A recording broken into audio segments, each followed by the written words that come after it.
Galaxy S4 is the most popular member of the 5-inch 1080p Android royalty, and it improves on just about every specification of its predecessor. The smartphone ships in a retail box with pretty standard contents. You get an AC adapter, micro USB cable, and a headset. The Galaxy S4 can work with a number of additional interesting accessories, but those you will have to buy separately. The screen has grown to 5 inches, and the Adobe RGB screen setting provides you with much more accurate colors, solving the unrealistic colors issue of the AMOLED displays of old. With the high pixel density that stems from the 1080p resolution and Super AMOLED's natural advantages, the Samsung Galaxy S4 packs what is arguably one of the best displays on the market right now. Despite the larger screen, the Galaxy S4 has virtually the same footprint as the Galaxy S3, and it's slimmer too.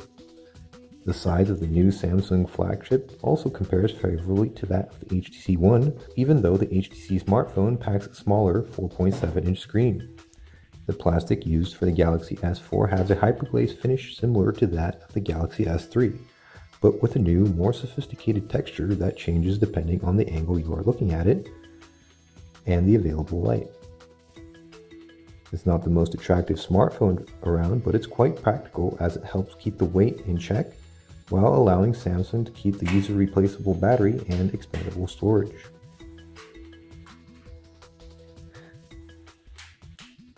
The bezel around the screen has gotten narrower, but there's still enough room for the 2-megapixel front-facing camera and a special IR sensor, both of which are important for features like dual shot and air gestures. The back of the Galaxy S4 features a slightly protruding 13-megapixel camera and LED flash. The top of the phone houses an IR emitter, which can be used to control TVs, AV receivers, air conditioners, and other appliances around your home.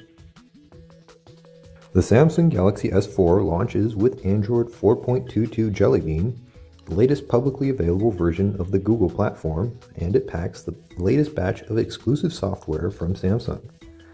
That includes the TouchWiz interface, which enriched the Android experience not only with major features like multi-window, but also a variety of tweaks and improvements. It starts off with the lock screen.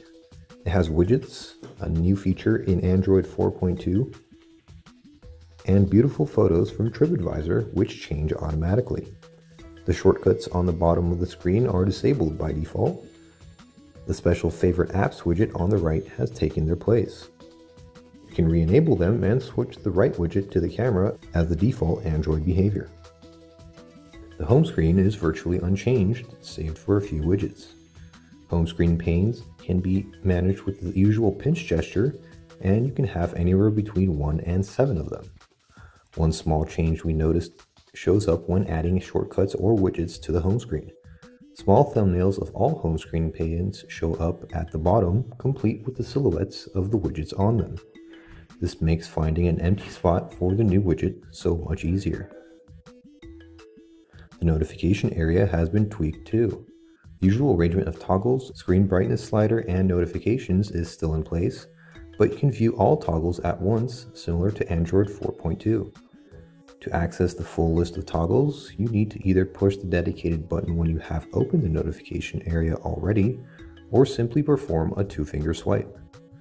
You can rearrange the toggles, and the top row is always visible. The screen brightness slider can be hidden to save space too. The Samsung Galaxy S4 borrows a couple of features from the Note 2. One of them is multi-window multitasking, which can be enabled by long pressing the back key. It allows for 2 supported apps to run side by side on the screen.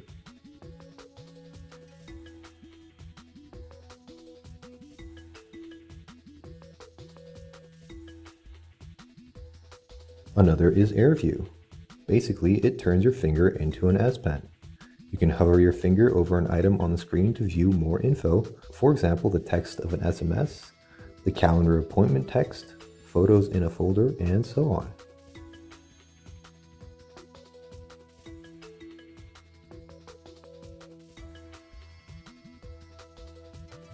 Air gestures are a completely new thing. In a Kinect-like twist, the Galaxy S4 can be controlled by waving your hand some distance in front of it. It can be used for scrolling, changing active tabs, skipping songs, and answering calls. The Smart Screen feature grew two new options, Smart Scroll and Smart Pause. The first is an accelerometer-based scroll that prevents accidental scrolling by disabling itself when you're not looking at the screen. The second option, perhaps the more useful one, automatically pauses video playback when you look away from the screen and resumes when you look back. The camera interface has been reworked and is now based on the Samsung Galaxy camera. The interface is greatly simplified and hides most of the features in the mode carousel, which offers helpful images and descriptions to help out new users. There are plenty of interesting features, but the ones to note are the dual shot mode and 360 photo, also known as photosphere. We have the Snapdragon 600 base version of the Samsung Galaxy S4 here, which is the version many countries will get. Samsung went with a higher clock speed, making the S4 the fastest phone we've tested. In theory, the Exynos 5 Octa chipset should offer even better performance, but we've yet to see about that.